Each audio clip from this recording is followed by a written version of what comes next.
Minority Report is based in the future where the city of Washington has been free of murder for 6 years because of 3 future-telling beings. John Anderson, chief of the city's pre-crime unit, has been predicted to murder a man in the near future. The police are after him, so he decides he must get away at all costs. This scene involves 6 police equipped with jetpacks trying to arrest John. He resists, and soon they're all into an action-packed fight in the air. The first shot shows John running and stumbling from the jetpack pursuit. He looks back at the police, which shows the audience the concern on his face. This high-angle shot establishes the environment in which the action will take place. Fletcher flies down in front of the jetpack squadron, conveying that he is the leader of them. The rest follow, sounding police sirens that have been added in with editing software. Most of this entire scene was created with computer graphics. Blue rooms were used in creating effects for the extreme high shots, and computer technology to create the visual and sound effects for the jetpacks. The entire alleyway set was constructed for this scene alone, and the actors were moved around with rigs. Wires were removed later with computer graphics. This low-angle shot hides Fletcher in shadow, so the audience subconsciously knows he is John's enemy. This makes the audience study John, who is very nervous.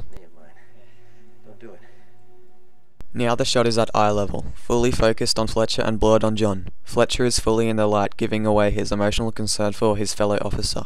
The audience does not know what John is feeling because his face is blurred. The eye level gives a neutral sense, which also puts the audience on edge, not knowing what John is going to do next. The oblique angle here gives John a twisted smile. It's as if he's telling the viewers, "They don't know what they're in for." Now the shot is moving amongst a squad of police, not fully focused. It gives a claustrophobic sensation. The bird's eye view of the police surrounding John is an imitation of animals circling their prey. The shot through the fence is also a reference to this hunting prey theme. It is as if John is an animal trapped in a cage. Slow down, Chief. Just take it easy. The few shots here have been wobbling slightly whilst looking through the fence. This creates tension in line with the music. The fighting starts. There is a rapid sequence of shots here in which most are motion blurred.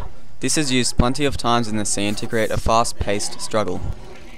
The camera has been attached to a rig in this shot. The low-angle climb that is just above John suggests that he is trying to scamper away from something he can't avoid. Here we have the shaky, motion-blurred, fast sequence of shots again, which makes the action look faster and more brutal than it actually is. Spielberg designed this entire set to look like a futuristic Washington ghetto. This creates a criminal feeling, as the dark alleyways are stereotypically known for their crime. The high angle here suggests inferiority, as the police have all caught up with John. The shot here is an optical illusion.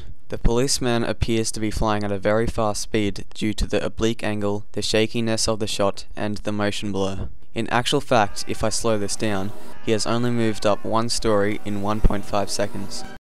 When the policeman flies towards John in this shot, he is truly very fast due to computer graphics. The zoom in on John's face tells the audience that he's about to do something, and in this case, let go.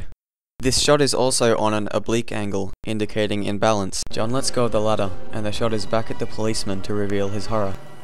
The shot of John and the policeman falling faces the bright sky. It then switches to the dark alleyway, signifying that they were both falling from heaven into the abyss.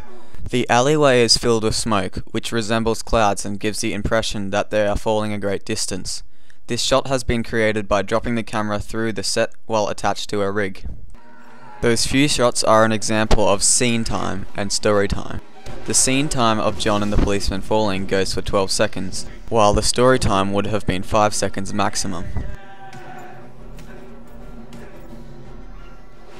Here we have the shaking camera again, which as you can see has been used many times throughout this scene. A mistake has been made in this shot, which is why it has been made so short that most people cannot notice. When John and the policeman smash through the rubbish pile, a typical Hollywood explosion occurs. The explosion is not where John is situated. It is in fact a meter behind and to the left of him. This should have been picked up and edited with computer graphics. The camera shakes as John and the policeman plow through the pile to create a shockwave effect.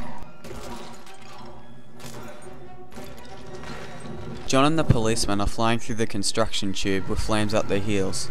Together, the bird's eye view and the violently shaking camera create an imitation of a space rocket launching. The music pitch gets higher the longer they stay in the tube, which builds tension and signals a near climax.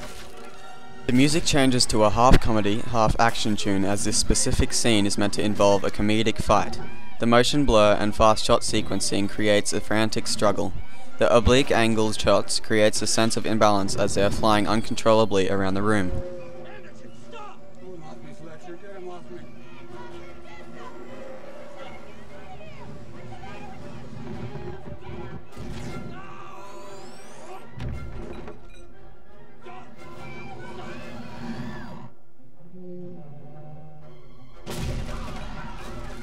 While the child plays the saxophone, the music is quiet. This gives the impression of peace. John and the policeman smash through the window and the music plays a loud trumpet ending. Spielberg used the shock on the unexpected child to add some comedy to the scene's end.